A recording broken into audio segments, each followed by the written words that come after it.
ஆண்டவராகிய இயேசு கிறிஸ்துவின் நாமம் இந்த கால வேளையில் மகிமைப்படுவதாக. இந்த காலை ஆராதனையில் கலந்து கொள்கிற உங்கள் எல்லோரையும் ஆண்டவர் அதிகம் ஆசீர்வதிப்பாராக. சில பாடல்களை பாடி ஆண்டவரை துதித்து மகிமைப்படுத்துங்கள். நிச்சயம் ஆண்டவர் இந்த நாளில் உங்கள் ஒவ்வொருவரையும் ஆசீர்வதிப்பார். ஆமென். ஹல்லேலூயா. ஆராதனைக்கு வந்திருக்கிற தேவ பிள்ளைகளையும் குடும்பங்களையும் இயேசு கிறிஸ்துவின் நாமத்திலே வரவேற்கிறோம், வாழ்த்துகிறோம். இதோ மனுஷரின் மத்தியில் தேவாதி தேவன் வாசம் செய்கிறார். இந்த பாடலை கரங்களை தட்டி உற்சாகமாய் பாடி ஆண்டவருடைய நாமத்தை மகிமைப்படுத்துவோம். ஆண்டவர் தாமே நம்மை ஆசீர்வதிப்பாராக.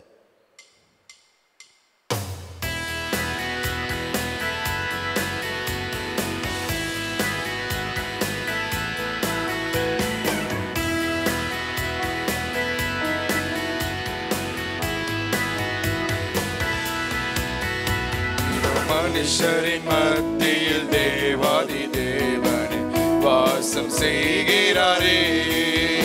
இதோ மனுஷரின் மத்தியில் தேவாதி தேவனே வாசம் செய்கிறாரே. தேவன் தாபரிக்கும் ஸ்தலமே, தம் ஜனத்தாரின் மத்தியிலா. தேவன் தாபரிக்கும் ஸ்தலமே, தம் ஜனத்தாரின் தேவன் தாம் அவர்கள் தேவனாயிருந்து கண்ணீர் யாவையும் துடைக்கிறாரே. தேவன் தாம் அவர்கள் தேவனாயிருந்து கண்ணீர் யாவையும் துடைக்கிறாரே. இதோ மனுஷரின் மத்தியில் தேவாதி தேவன் வாசம் செய்கிறாரே. இதோ மனுஷரின் மத்தியில் தேவாதி தேவன் வாசம் செய்கிறாரே. தேவ ஆலயமும் அவரே, தூய ஒளி விளக்கும் அவரே. தேவ ஆலயமும் அவரே, தூய ஒளி விளக்கும் அவரே. ஜீவனாலே தம் ஜனங்களின் தாகம் தீர்க்கும் சுத்த ஜீவநதியும் அவரே. ஜீவனாலே தம் ஜனங்களின் தாகத்திற்கும் சுத்த ஜீவநதியும் அவரே. இதோ மனுஷரின் மத்தியில் தேவாதி தேவனே வாசம் செய்கிறாரே. இதோ மனுஷரின் மத்தியில் தேவாதி தேவன் வாசம் செய்கிறாரே.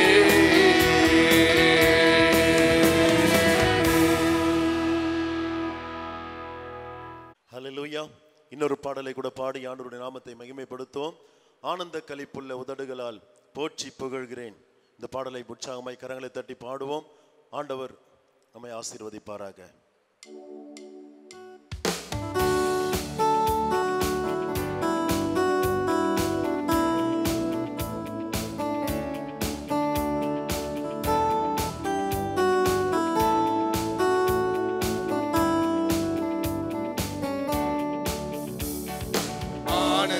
களிப்புள்ள உதடுகளால் போற்றி புகழ்கின்றேன். ஆனந்த களிப்புள்ள உதடுகளால் போற்றி புகழ்கின்றேன். அறுசுவை உணவு உண்பது போல் திருப்தி அடைகிறேன். அறுசுவை உணவு உண்பது போல்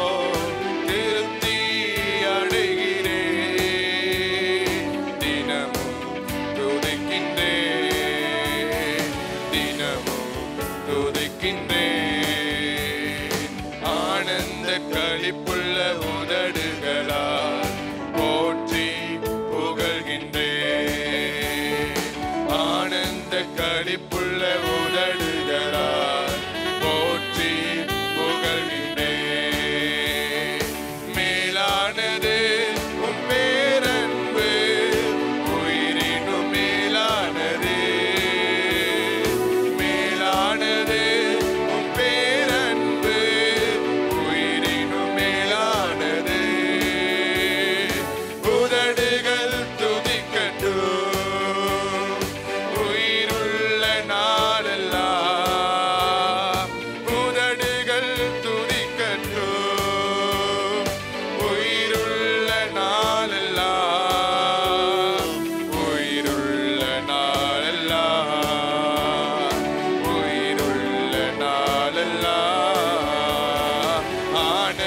களிப்புள்ள உதடுகளால் போற்றி புகழ்கின்றேன்.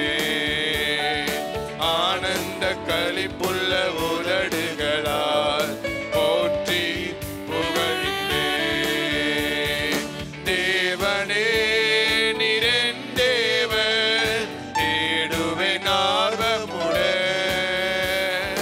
தேவனே நிரன் தேவன் தேடுவேன் ஆர்வமுடன்.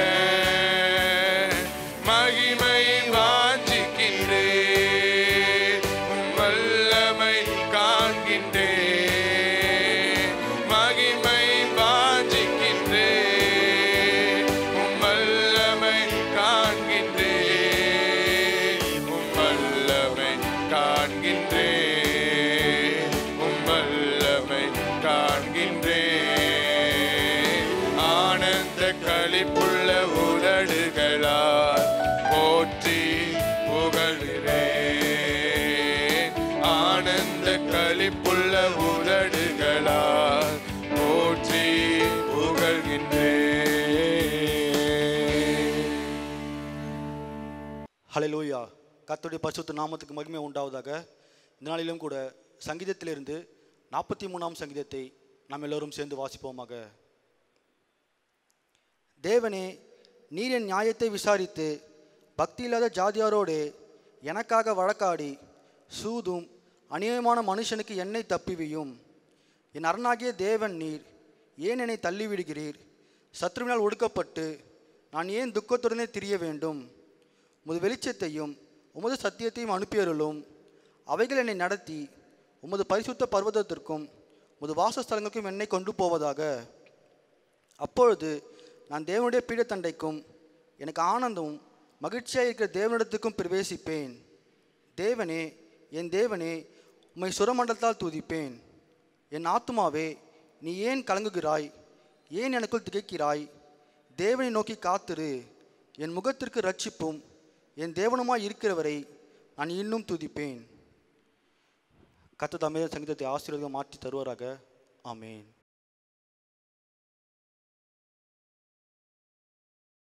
ஆண்டவருடைய நாமம் மகிமைப்படுவதாக. இட்ஸ் வெரி இம்பார்ட்டன்ட் அனௌன்ஸ்மெண்ட், மிக முக்கிய அறிவிப்பு. இதுவரையிலும் லாக்டவுன் காலங்களிலே நாம் ஆண்டவரை ஆராதிக்க முடியாத சூழ்நிலைகள் இருந்தது. ஆன்லைன் மூலமாக நமக்கு ஆராதனைகளை நாம் பார்த்தும் கேட்டும் ஆண்டவரை மகிமைப்படுத்தினோம். வரும் 11ஆம் தேதி, இந்த மாதத்தின் 11ஆம் தேதி நமக்கு சபையில் வைத்து ஆராதனை நடைபெறும். மறந்து விடாதிருங்கள், சபையில் வைத்து ஆராதனை நடைபெறும். நேரம், முதல் ஆராதனை காலை 6:30 மணி முதற்கொண்டும், இரண்டாவது ஆராதனை 8:30 மணியிலிருந்து ஆரம்பமாகும். கர்த்தருக்கு சித்தமானால் தேவைப்படும் பட்சத்தில் மூன்றாவது ஆராதனை மாலையில் நமக்கு நடைபெறும். இந்த 3 ஆராதனைகளிலும் நமக்கு கர்த்தருடைய பந்தி அன்றைக்கு இருக்கும். ஆகவே குடும்பமாக நீங்கள் வந்து ஆண்டவரை மகிமைப்படுத்த அன்போடு கேட்டுக்கொள்கிறேன். முதல் வாரங்களில் 13 வயதிற்கு மேல் உள்ளவர்கள் மாத்திரம் சபைக்கு வர வேண்டும். 13 வயதிற்கு உட்பட்ட சிறு குழந்தைகள் யாரும் சபையில் தற்சமயத்திற்கு வருவதற்கு வாய்ப்புகள் இல்லை. ஆகவே இதை மனதில் வைத்து செயல்பட அன்புடன் கேட்டுக்கொள்கிறேன். நம்முடைய சபை மக்கள், நமக்கு அறிமுகமானவர்கள் அனைவருக்கும் இந்த அறிவிப்பை நீங்கள் சொல்லிவிடும்படியாக அன்போடு கேட்டுக்கொள்கிறேன். கர்த்தர் உங்களை ஆசீர்வதிப்பாராக. God bless you. ஆண்டவருடைய நாமம் இந்த காலவேளையில் மகிமைப்படுவதாக. இந்த காலவேளையில் உங்களோடு யோவான் சுவிசேஷத்தில் இருந்து சில காரியங்களை உங்களோடு பகிர்ந்து கொள்ள விரும்புகிறேன். விசேஷமாக 4ஆம் அதிகாரத்திலிருந்து உங்களோடு சில சிந்தனைகளை நான் இன்றைக்கு வைக்க விரும்புகிறேன். அது காலத்தின் பிரயோஜனமும் காலங்கள் எப்படி பயன்படுத்தப்படுகிறது என்பதை நான் உங்களோடு இன்றைக்கு பகிர்ந்து கொள்ள விரும்புகிறேன். How the time is being used in a different ways to proclaim the word of God. காலமானது எப்படி பயன்படுத்தப்பட்டு வேத வசனங்கள் அங்கே பிரயோகப்படுத்தப்படுகிறது என்பதை உங்களோடு நான் இன்றைக்கு பகிர்ந்து கொள்ள விரும்புகிறேன். இயேசு கிறிஸ்துவினுடைய ஆரம்பகால ஊழியத்தில் ஆண்டவர் சமாரியா நாட்டிற்கு வருகிறார். சமாரியா தேசத்திற்கு வந்த பொழுது அங்கே யாக்கோபினுடைய கிணற்றில் அமர்ந்து கொண்டு அவர் பேசுகிறதை பார்க்கிறோம். யாக்கோபினுடைய கிணறு என்று சொல்லும் பொழுது அங்கே யோசேப்பினுடைய பெயரும் அங்கே சொல்லப்பட்டிருக்கிறதை நாம் பார்க்கிறோம். இந்த வசனத்தில் ஆண்டவர் கொடுத்த சில வெளிப்பாடை இன்றைக்கு நாம் நம்முடைய ஆவிக்குரிய ஆசீர்வாதமான சில காரியங்களை பகிர்ந்து கொள்வதற்கு ஆண்டவர் நமக்கு உதவி செய்வாராக. யாக்கோபு தன் குமாரனாகிய யோசேப்புக்கு கொடுத்த நிலத்திற்கு என்று சொல்லப்பட்டிருக்கிறது. இந்த கிணற்று அருகிலே அமர்ந்து கொண்டு ஆண்டவர் தன்னுடைய உரையாடலை ஆரம்பிக்கிறார். சமாரியா என்று சொல்லும் பொழுது அவர்கள் யார் என்கிறதெல்லாம் ஒரு பெரிய நீண்ட நெடிய வரலாறு. அதை குறித்து நாம் இங்கு பேசுவதற்கு நமக்கு நேரங்கள் காலங்கள் இல்லை. ஒரு சில வார்த்தைகளினால் உங்களுக்கு சில காரியங்களை தெளிவுபடுத்த விரும்புகிறேன்.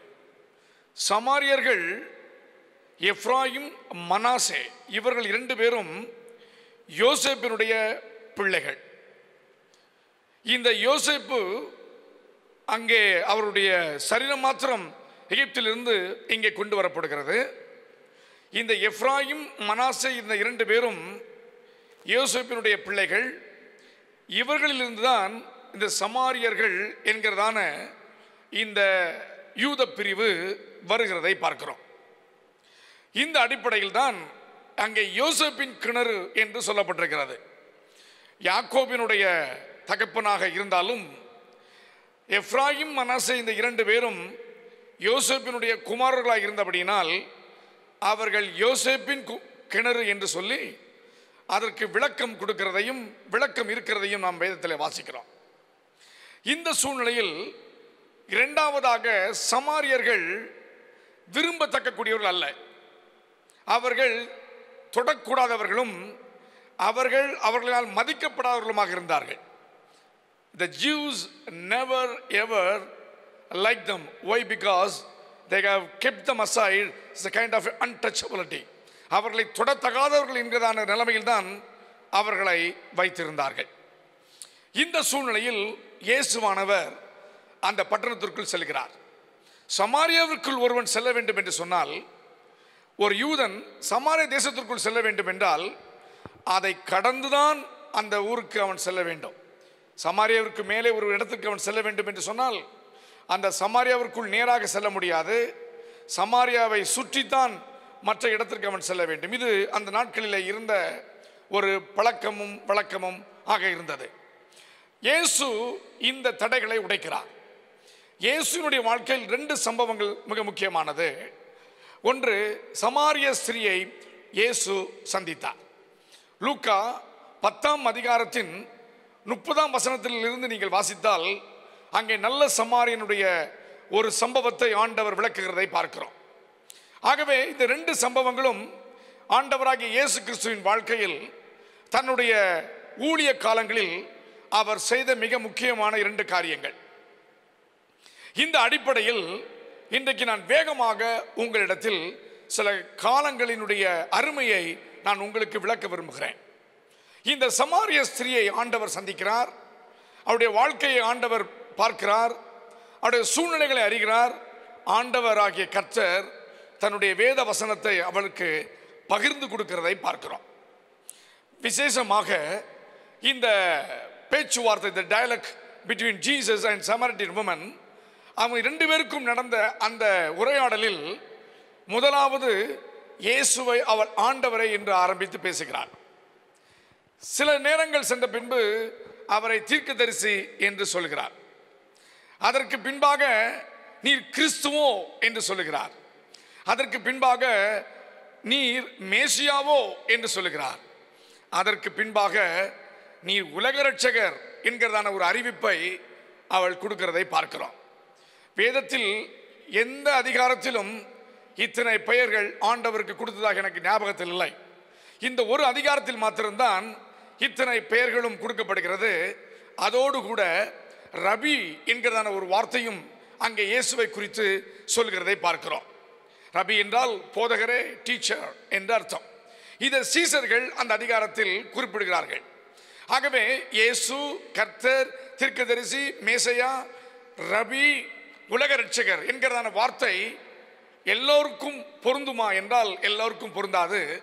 அது ஆண்டவராகிய இயேசு கிறிஸ்துவை தவிர வேறு எவருக்கும் பொருந்தாது என்பதை அந்த சமாரிய ஸ்திரீ அறிந்திருந்தாள். இந்த பேச்சுவார்த்தையில் நான் ஒரு வசனத்தை உங்களுக்கு நான் ஞாபகப்படுத்த விரும்புகிறேன்.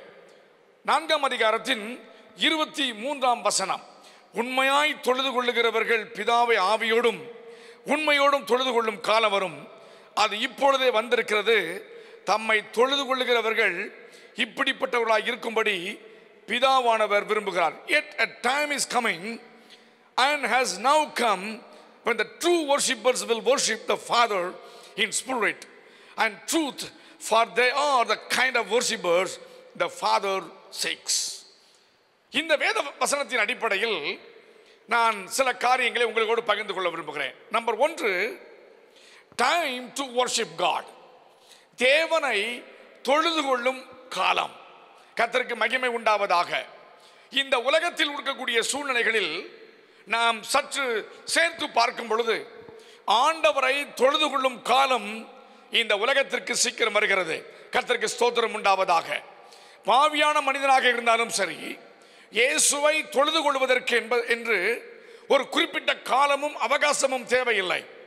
இயேசுவை தொழுது கொள்ளக்கூடிய காலம் என்று சொல்லும் பொழுது அவருடைய கடைசி, அவருடைய வருகையினுடைய காலத்திற்குள் நாம் வந்துவிட்டோம் என்பதுதான் இந்த வசனம் குறிப்பிடுகிறது. நன்றாய் புரிந்து கொள்ளுங்கள், இதை கேட்கிறவர்கள் புரிந்து கொள்ளுங்கள். நாம் எல்லோரும் ஆண்டவரை தொழுது கொள்ளக்கூடிய ஒரு காலம் வரும். அந்த காலம் எப்படிப்பட்டதாக இருக்கிறது என்று சொன்னால், ஆவியோடும் உண்மையோடும் அவரை தொழுது கொள்ளும் காலம் வருகிறது. இதை கேட்கிற கர்த்தருடைய பிள்ளையே, நீங்களும் நானும் ஆவியோடு ஆண்டவரை தொழுது கொள்கிறோம், உண்மையோடு ஆண்டவரை தொழுது கொள்கிறோம். அவரை துதிப்பதற்கு ஒரு வாய்ப்பை ஆண்டவர் கொடுக்கிறார். இந்த வாய்ப்புகளை பயன்படுத்தி இயேசுவை அறியாத மக்களுக்கு சபையிலே கொண்டு வந்து அவர்கள் சத்தியத்தை அறிந்து கர்த்தருடைய நாமத்தை மகிமைக்காக அவர்களும் ஆவியோடும் உண்மையோடும் ஆண்டவரை ஆராதிப்பதற்கு நீங்களும் நானும் சில நேரங்களை எடுத்துக்கொள்ள வேண்டும். கர்த்தருக்கு மகிமையும் ஸ்தோத்திரமும் துதியும் உண்டாவதாக. அப்படி என்றால் ஆண்டவரை எப்படி துதிக்க வேண்டும், எவ்விதமாக துதிக்க வேண்டும், எந்த சூழ்நிலையில் துதிக்க வேண்டும் என்றெல்லாம் நமக்கு பல கேள்விகள் வரும். வேதம் சொல்லுகிறபடி அவரை ஆவியோடும் உண்மையோடும் தொழ வேண்டும். இப்பேற்பட்டவர்களைத்தான் ஆண்டவர் எதிர்பார்த்து கொண்டிருக்கிறார். இதை கேட்கிற அருமையான பிள்ளையே, வாலிபனே, சபை விசுவாசியே, எங்கிருந்தாலும் ஆவியில் நிரம்பப்பட்ட கர்த்தருக்கு வைராக்கியமாக நிற்கக்கூடிய ஒரு சேனையாக நாம் ஆண்டவரை தொழுது கொள்ளக்கூடிய காலத்திலே வந்துவிட்டோம். அப்பொழுதுதான் இந்த தேசத்திற்கு ஒரு எழுப்புதலையும் நம்மால் பார்க்க முடியும். என்னை பொறுத்த வரையில் இந்த 4ஆம் அதிகாரம்தான் புதிய ஏற்பாட்டின் எழுப்புதலுக்கு ஒரு அடையாளமாக காணப்பட்ட ஒரு மிகப்பெரிய அதிகாரம் என்பதை மறந்துவிடக் கூடாது. இரண்டாவதாக 35ஆம் வசனம் வாசிக்கிறேன். அறுப்பு காலம் வருகிறதற்கு இன்னும் 4 மாதம் செல்லும் என்று நீங்கள் சொல்லவில்லையா? இதோ வயலினங்கள் இப்பொழுதே அறுப்புக்கு விளைந்திருக்கிறது என்று உங்கள் கண்களை ஏறெடுத்து பாருங்கள் என்று நான் உங்களுக்கு சொல்லுகிறேன் என்றார். Do you not say 4 months more and then the harvest? I tell you, open your eyes and look at the field, they are ripe for harvest. அவைகள் பதப்படுத்தப்பட்டு அறுவடைக்கு ஆயத்தமாக இருக்கிறது. கனி கொடுத்திருக்கிறது. அந்த கனியானது அறுப்புக்கு ஆயத்தமாக இருக்கிறது. Is a time for harvest. இந்திய தேசம் அறுவடைக்கு ஆயத்தமாக கொண்டிருக்கிறது. இந்திய தேசத்தில் சுதந்திரமாக ஆண்டவரை துதிக்கும் காலங்கள் இருக்கிறது. ஆண்டவரை மகிமைப்படுத்தக்கூடிய காலங்கள் இருக்கிறது. ஆண்டவராகிய இயேசு கிறிஸ்துவை, இரட்சகராகிய கிறிஸ்துவை நாம் இந்த நாளில் அறிவிக்கவில்லை என்று சொன்னால் நாம் எப்பொழுது அறிவிக்க முடியும்? 4 மாதம் என்பது நாம் இதுவரையிலும் பிரயாசப்பட்ட மாதங்கள். 4 மாதங்கள் என்பது இதுவரையிலும் கர்த்தருக்காக நாம் ஊழியம் செய்த காலங்கள். 4 மாதங்கள் என்பது இதுவரையிலும் இத்தனை வருடங்களாக ஆண்டவருடைய நாமத்திற்கு மகிமையாக ஊழியங்கள் செய்து அந்த ஊழியத்தினுடைய விளைவாக நாம் பெறப்போகிறதான இந்த பெரிய அறுவடைக்காக கர்த்தருக்கு ஸ்தோத்திரம் உண்டாவதாக. கரங்களை உயர்த்தி எங்கிருந்தாலும் ஆமென் என்று சொல்லலாம். We are all waiting for the harvest to take place in our country. நம்முடைய தேசத்தில் ஆண்டவர் ஒரு எழுப்புதலை தரப்போகிறார். Hallelujah. The field is ready. Are you ready? இந்த உலகம், இந்த நெற்பரப்புகள் ஆயத்தமாக இருக்கும் பொழுது நீங்கள் ஆண்டவருடைய அறுவடையை செய்வதற்கு வாலிபனே, வாலிப தங்கச்சி, சகோதரனே, நீ ஆயத்தமாக இருக்கிறாய் என்ற கேள்வியோடு தான் இன்றைக்கு இந்த செய்தியை நான் கொண்டு வருகிறேன். ஒருவேளை இந்த லாக்டவுன் முடிந்து விடுகிறது, நாம் இனிமேல் வேகமாக கர்த்தருடைய ஊழியத்தை செய்வதற்கு நமக்கு ஆண்டவர் உதவி செய்வாராக. ஆத்துமாக்கள் ஏங்கிக் கொண்டிருக்கிறார்கள், வேதனையோடு இருக்கிறார்கள், மனம் உடைந்திருக்கிறார்கள், பாவத்தில் வாழ்ந்து கொண்டிருக்கிறார்கள். பாவ சூழ்நிலையில் வாழ்ந்து கொண்டிருக்கக்கூடிய அத்தனை மக்களுக்கும் நாம் தான் இயேசுவினுடைய அந்த செய்தியை சொல்லி சேர்த்து அவர்களை தேவனுடைய ராஜ்யத்திற்கு கொண்டு வர வேண்டும். களஞ்சியத்தில் சேர்க்க வேண்டிய பொறுப்பு உங்களுக்கும் எனக்கும் இருக்கிறது. It's a time for a harvest. ஆயத்தமாகுங்கள், ஆயத்தப்படுத்துவோம். சபையை துரிதமாக கர்த்தருடைய அறுவடைக்கு, கர்த்தருடைய ஒரு பெரிய அறுவடையை நம்முடைய சபைக்கு ஆண்டவர் தந்திருக்கிறார். திண்டிவனம், அதை சுற்றி இருக்கக்கூடிய பகுதிகள், இந்தியாவுடைய ஏனைய பகுதிகள், தமிழ்நாட்டில் இருக்கக்கூடிய ஏனைய பகுதிகள், சபை மக்கள் சென்று கர்த்தருடைய ஊழியத்தை செய்வதற்கு ஆண்டவர் கிருபை தருவாராக. மூன்றாவதாக 39ஆம் வசனம் விதமாக சொல்லுகிறது, நான் செய்த எல்லாவற்றையும் எனக்கு சொன்னார் என்று சாட்சி நிமித்தம் அந்த ஊரில் உள்ள சமாரியரில் அநேகர் அவர் மேல் விசுவாசம் உள்ளவர்களானார்கள். Many of the Samaritans from that town believed in him because of the woman's testimony. He told me everything I ever did. It's a time for acceptance. இதை அறிந்து கொள்ளும் ஒரு காலத்திற்கு வந்திருக்கிறோம். இந்த சமாரிய ஸ்திரியோடு ஆண்டவர் பேசிக்கொண்டு வருகிறார். ஆண்டவர் பேசின காரியங்கள் எல்லாம் நீங்க 4ஆம் அதிகாரம் முழுவதுமாக வாசித்து பாருங்கள். இயேசு கொஞ்சம் கொஞ்சமாக அவரிடத்தில் தன்னுடைய வாழ்க்கை நிலைமைகளையும் அவருடைய சூழ்நிலைகளையும் இயேசு அழகாக தெளிவாக எடுத்துரைத்த பின் she went to the town. அவர் அந்த பட்டணத்திற்குள் செல்கிறார். அந்த பட்டணத்திற்குள் சென்று இப்படி ஒருவரை நான் சந்தித்தேன், இப்படி ஒரு தேவனை சந்தித்தேன், இப்படி ஒரு நபரை சந்தித்தேன் என்று சொல்லி இயேசுவை அவள் அறிமுகப்படுத்துகிறதை பார்க்கிறோம். It is a time for acceptance, but at the same time the time for introduce Jesus Christ to others. இயேசு கிறிஸ்துவை பிறருக்கு அறிவிக்கும் ஒரு காலகட்டத்தில் இருக்கிறோம். நான் இயேசுவை குறித்து அவர்கள் சொன்ன வார்த்தையை சொன்னேன். அதிலே மிக முக்கியமான ஒரு வார்த்தையை நான் சொல்ல விட்டுவிட்டேன். அதில் மிக முக்கியமான ஒரு வார்த்தை, அவர் அந்த மனுஷன் என்று சொல்லப்பட்டிருக்கிறது. மனுஷன் என்கிறான பதம் இங்கே உபயோகப்படுத்தப்பட்டிருக்கிறது. அதாவது தெய்வீக குமாரன், மனுஷகுமாரன் என்ற வார்த்தையெல்லாம் நம்ம வேதத்தில் கேட்டிருக்கிறோம் அல்லவா? அந்த வார்த்தை பிரயோகம் இங்கே உபயோகப்படுத்தப்பட்டிருக்கிறது. எனக்கு அருமையான பிள்ளைகளே, இயேசு கிறிஸ்துவின் சுவிசேஷத்தை கிராமங்கள் பட்டணங்கள் தோறும் அறிவிப்பதற்கும் சொல்வதற்காகத்தான் உங்களையும் என்னையும் ஆண்டவர் வைத்திருக்கிறார். இதுக்கு பலவிதமான போராட்டங்கள் உண்டு, பலவிதமான சிக்கல்கள் நம்முடைய வாழ்க்கையில் வரத்தான் செய்யும். ஆனாலும் நாம் கிறிஸ்துவினுடைய வசனத்தை சொல்லும் பொழுது definitely the people will accept Jesus Christ is the Lord. நிச்சயமாக ஜனங்கள் இயேசுவே கர்த்தர் என்பதை அவர்கள் அறிந்து கொள்வார்கள். அறிந்து கொள்வதற்கு ஆண்டவர் யாரை பயன்படுத்துவார்? உங்களை பயன்படுத்துவார். ஒருவேளை நீங்கள் சொல்லலாம், ஐயா நான் பாவியாகிய மனிதன் அல்லவா, என்னை எப்படி இயேசு கிறிஸ்து ஏற்றுக்கொள்வார்? இல்லை சபையே, சபை மக்களே, அப்படி அல்ல. உன்னுடைய பாவங்கள், உங்களுடைய இயலாமைகள் எல்லாவற்றையும் ஆண்டவர் மாற்றி இருக்கிறார்.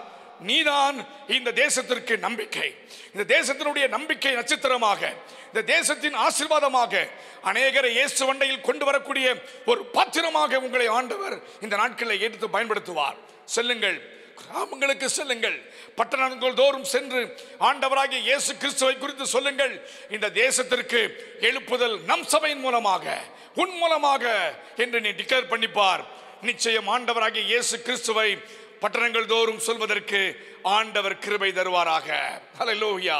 பாருங்கள், இந்த பெண்மணி சமாரிய ஸ்திரீ அழகாக சென்று ஆண்டவராகிய இயேசு கிறிஸ்துவினுடைய வசனத்தை கொடுத்து அவள் இயேசு வண்டையில் கொண்டு வருகிறதை பார்க்கிறோம். நீங்களும் இயேசு வண்டையில் அநேகரை கொண்டு வருவதற்கு இன்றைக்கு சபை ஆயத்தமாவோம். நிச்சயம் ஆண்டவர் நம்மை ஆசீர்வதிப்பாராக. 42ஆம் வசனத்தை நான் வாசிக்கிறேன். அந்த ஸ்திரீயை நோக்கி,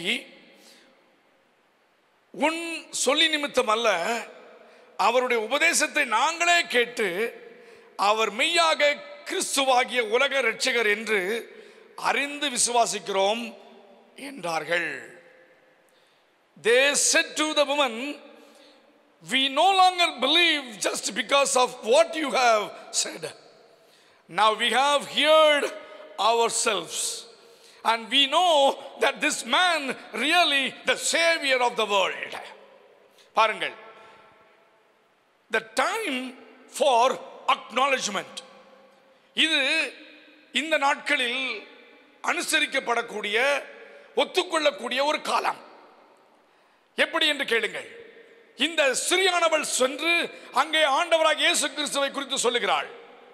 ஆண்டவராகிய இயேசு கிறிஸ்துவை அவள் குறித்து சொன்னாலும் அங்கே இருந்த சமாரியர்கள் எல்லோரும் சேர்ந்து சொல்லுகிறார்கள், ஸ்திரீயே, உன்னுடைய வார்த்தை மாத்திரமல்ல, அவருடைய போதனை நிமித்தமாக இன்றைக்கு நாங்கள் கவரப்பட்டிருக்கிறோம். அவரே உலக இரட்சகர். ஹல்லேலூயா, ஹல்லேலூயா. He is a savior of the world. அவர் ஒருவரே உலக இரட்சகர் என்பதை அந்த ஜனங்கள் அறிந்து கொண்டார்கள். எவ்வளவு ஆச்சரியம் பாருங்கள். கர்த்தருடைய பிள்ளையே, இயேசுவை நாம் சொல்வதற்கு புறப்படுவோம். இயேசு யார் என்பதை, உலக இரட்சகர் என்பதை இந்த உலகத்திற்கு சொல்வதற்கு நாம் இன்றைக்கு ஒரு பெரிய ஒரு முக்கியமான தீர்மானத்தை எடுப்பதற்கு ஆண்டவர் நமக்கு உதவி செய்வாராக. எத்தனை பேர் ஆயத்தம்? இயேசுவே உலக இரட்சகர் என்பதை இந்த உலகத்தின் ஜனங்கள் சொல்லட்டும். இயேசுவே உலக இரட்சகர் என்று அநேகர் சொல்வதற்கு கர்த்தர் நம்மை கொண்டு பெரிய காரியங்களை செய்வாராக. அப்படி இல்லாமல் போயிருந்தால் நாம் அப்போஸ்தலர் நடபடி 1ஆம் அதிகாரத்திலே நாம் ஒரு நல்ல வேத வசனத்தை நாம் வாசிக்கிறோம். நாம் எல்லோருக்கும் தெரிந்த ஒரு வேத பகுதி தான். அந்த வசனத்தை வாசிக்கிறேன் பாருங்கள். பரிசுத்த ஆவி உங்களிடத்தில் வரும் பொழுது நீங்கள் பலனடைந்து எருசலேமிலும் யூதாவிலும் சமாரியாவிலும் பூமியின் கடைசி பரியந்தமும் எனக்கு சாட்சிகளாக இருப்பீர்கள். அல்லேலூயா. ஆண்டவர் சமாரியர்களை விட்டுவிடவில்லை, புறஜாதி மக்களை ஆண்டவர் விட்டுவிடவில்லை, இயேசுவை அறியாதவர்கள் என்று சொல்லி இயேசுவை விடவில்லை. மாறாக அவர்களும் அவருடைய பிள்ளை என்பதை ஆண்டவர் அறிந்து இந்த வேத வசனத்தில் அவர்களையும் சேர்த்திருக்கிறார். எனக்கு அருமையான கர்த்தருடைய பிள்ளையே, இந்த நாளில் ஆண்டவராகிய இயேசு கிறிஸ்துவை அறிவிப்பதற்கு நம்மை ஒப்புக் கொடுப்போம். இது ஒரு காஸ்பல் மெசேஜ் போன்ற இருக்கும், பரவாயில்லை. அறிந்து கொள்ளுங்கள். இயேசுவை அறிந்து கொள்வதற்கும் இயேசுவை தெரிவிப்பதற்கும் இதைவிட ஒரு நல்ல சந்தர்ப்பமும் வாய்ப்பும் நமக்கு எப்பொழுதும் கிடைக்கப் போவதில்லை. தொடர்ந்து ஆண்டவரே, இந்த நாளில் எங்கள் ஒவ்வொருவரையும் நீர் பயன்படுத்தும். அநேகருக்கு ஆசீர்வாதமாக மையும் பாவியாகிய என்மேல் இறங்கி அநேகரை இயேசு மண்டையில் கொண்டு வருவதற்கும் இயேசுவே தேவன் என்பதற்கும் அடையாளமாக என்னை பயன்படுத்துவதற்காக உமக்கு ஸ்தோத்திரம். அந்த காலங்கள் எப்படி பயன்படுத்தப்படுகிறது? Number 1, time to worship. Number 2, time for harvest. Number 3, time for acceptance. Number 4, time for acknowledgement that Jesus Christ is the saviour of the world. இயேசுவே இந்த உலகத்தின் இரட்சகர். இதை கேட்டுக்கொண்டிருக்கக்கூடிய நீங்களும் நானும் சுருக்கமாக கேட்ட இந்த செய்தியின் விளைவாக இன்றைக்கே புறப்படுவோம். வரும் வாரங்கள் இயேசுவை அறிவிக்கும் வாரங்களாக மாறட்டும். வரும் மாதங்கள் இயேசுவை அறிவிக்கும் மாதங்களாக மாறட்டும். வரும் வருடங்கள் இயேசுவே தேவன் என்பதை பிறருக்கு சொல்லும் மாதங்களாக, வருடங்களாக மாறட்டும். ஒவ்வொரு நிமிடமும் இயேசுவை அறிவிக்கும், ஒவ்வொரு நாளும் இயேசுவை அறிவிக்கும் தினமாகவும் நாளாகவும் அமையட்டும். அதுவே நாம் இந்த காலத்தில் செய்யக்கூடிய மிக முக்கியமான நேரம் என்பதை மறந்து விடாதிருங்கள். நீ சொன்னால் எல்லாம் ஆகும், உன் சொல்லால் என் ஜீவன் வாழும், உன் கண்கள் என்னை தேடும், நான் உடைந்தால் உன் உள்ளம் ஆடும் என்ற பாடலை உற்சாகமாக பாடுவோம். கர்த்தர் நம்மை ஆசீர்வதிப்பாராக.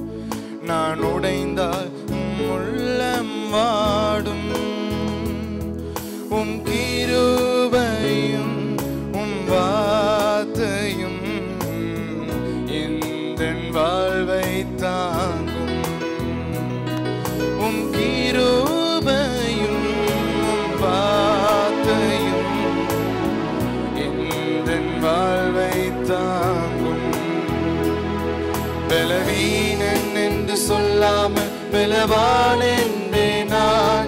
சுகவீனன் என்று சொல்லாமல் சுகவான் என்பேன் நான்.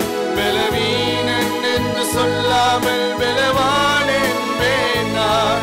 சுகவீனன் என்று சொல்லாமல் சுகவான் என்பேன் நான். பலவீனன் என்று சொல்லாமல் பலவான் என்பேன் நான். சுகவீனன் என்று சொல்லாமல் சுகவான் என்பேன் நான். பலவீனன் என்று சொல்லாமல் பலவான் என்பேன் நான். சுகவீனன் என்று சொல்லாமல் சுகவான் என்பேன் நான். பாவி என்று என்னை தள்ளாமல் பாசத்தால் என்னை நினைத்தவரே, பரியாசமும் பசி தாகமும் உம்மை விட்டு என்னை பிரிக்காத ஆண்டவரே. ஹல்லேலூயா.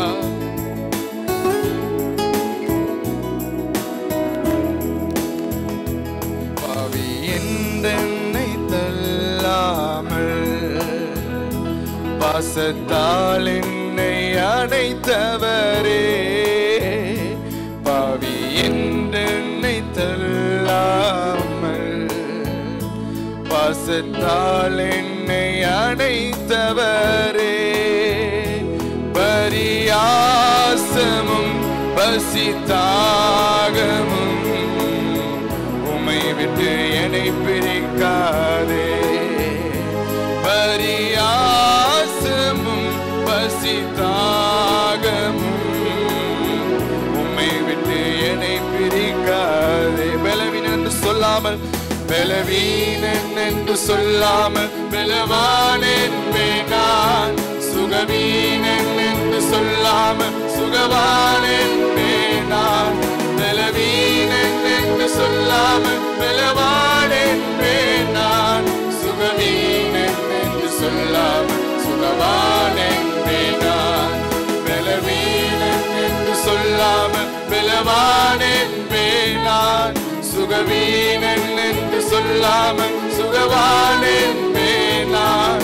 பலவீனன் என்று சொல்லாமல் பலவான் என்பேன் நான். சுகவீனன் என்று சொல்லாமல் சுகவான் என்பேன் நான். மெய் தெய்வா, உம் அன்பை காட்டவே சொந்த ஜீவனை தந்தீரையா. உம் மார்பிலே தினம் சாய்ந்து நான் முத்தமிட்டிலை பார்வேன் ஆண்டவரே. ஹல்லேலூயா.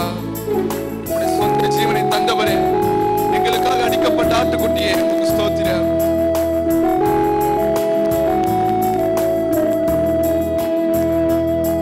மெய் தெய்வா, உம் அன்பை காட்டவே சொந்த ஜீவனை தந்தீரையா.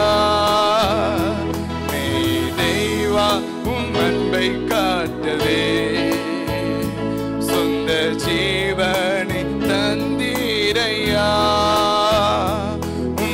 மார்பிலே தினம் சாய்ந்து நான் முத்தமிட்டிலை பாருவேன். மார்பிலே நான் மார்பிலே தினம் சாய்ந்து நான் முத்தமிட்டிலை பாருவேன். பலவீனன் என்று சொல்லாமல் பலவீனன் என்று சொல்லாமல் பலவான் என்பேன் நான்.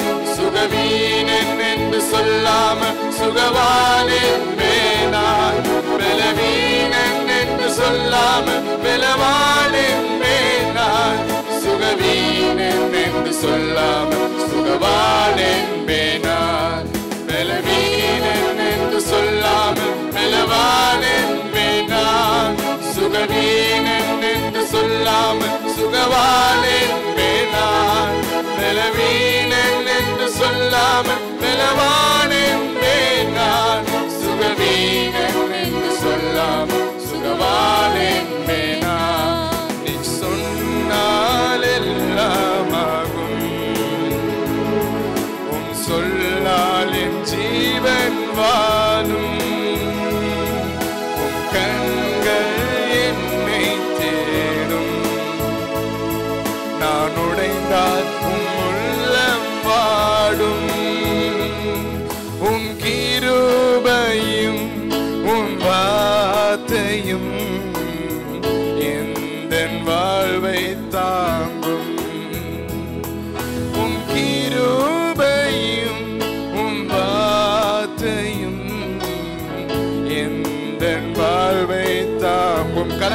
சொல்லுவோம். பலவீனன் என்று சொல்லாமல் பலவான் என்பேன் நான். சுகவீனன் என்று சொல்லாமல் சுகவான் என்பேன் நான். பலவீனன் என்று சொல்லாமல் பலவான் என்பேன் நான். சுகவீனன் என்று சொல்லாமல் சுகவான் என்பேன் நான். பலவீனன் என்று சொல்லாமல் பலவான் என்பேன் நான். சுகவீனன் என்று சொல்லாமல் சுகவான் என்பேன் நான். பலவீனன் என்று சொல்லாமல் பலவான் என்பேன் நான். சுகவீனன் என்று சொல்லாமல் சுகவான் என்பேன் நான். உம்மை ஆராதிப்பேன், உம்மை ஆராதிப்பேன், உம்மை துதித்திடுவேன், என்றும் உயர்த்திடுவேன்.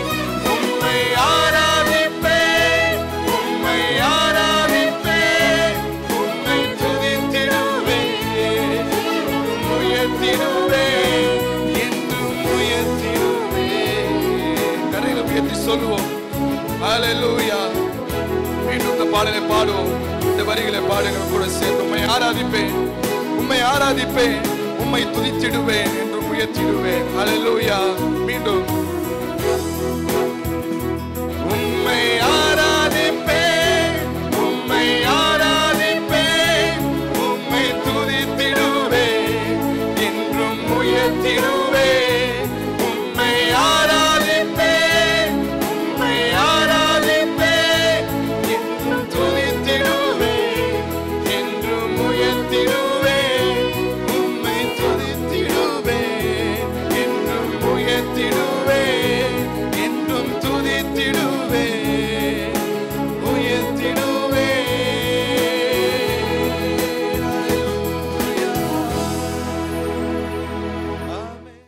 ஜெபிப்போம். சர்வ வல்லமுடைய ஆண்டவரே, எங்கள் பரலோக பிதாவே, உம்முடைய குமாரனாகிய இயேசுவின் நாமத்தில் நாங்கள் வருகிறோம். இயேசுவை அறிந்து இயேசுவை சொல்வதற்கு எங்களை இந்த நாட்களில் உற்சாகப்படுத்தி பலப்படுத்தும்படியாக நாங்கள் ஜெபம் பண்ணுகிறோம்.